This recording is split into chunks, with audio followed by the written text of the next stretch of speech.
Алла тағала өзінің жаратқан жаратылыстары туралы ой жүгіртуге шақырады бізді.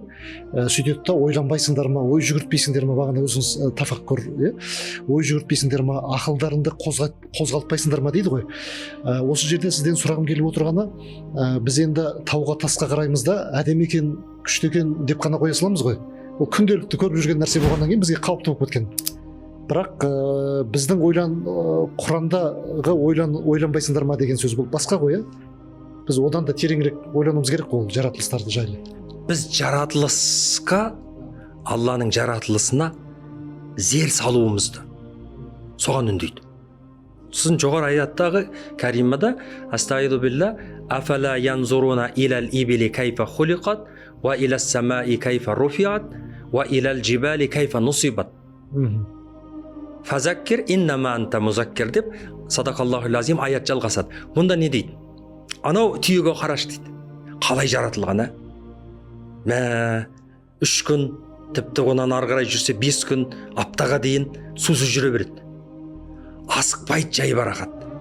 Қимылдаған қырасар деп, ода жаңағы шақырымдаған жерлерді алып жылдап, айлап жүре береді.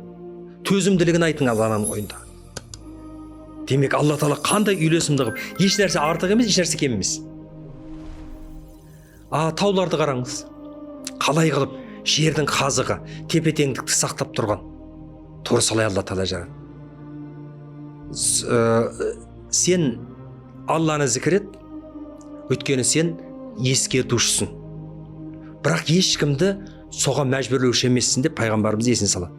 Демек, бұл жердегі біздің түсінетініміз Алла Субханаху ва Тағала мысалы осы жаратылыстағы дүниелердің барлығының өз болмыстарына, сипатына, құрылымына, жаратылысына, үйлесімділігіне зер салдыра отырып, біздің оған деген сенімімізбенен махаббатымызды қуаттап, онан да ары қарай арттыруымызға, яғни тақуалық жолына, Алладан сөзсіз қорыққан даналық жолына түсетін сондай кемелдікке үндейтін аяттар.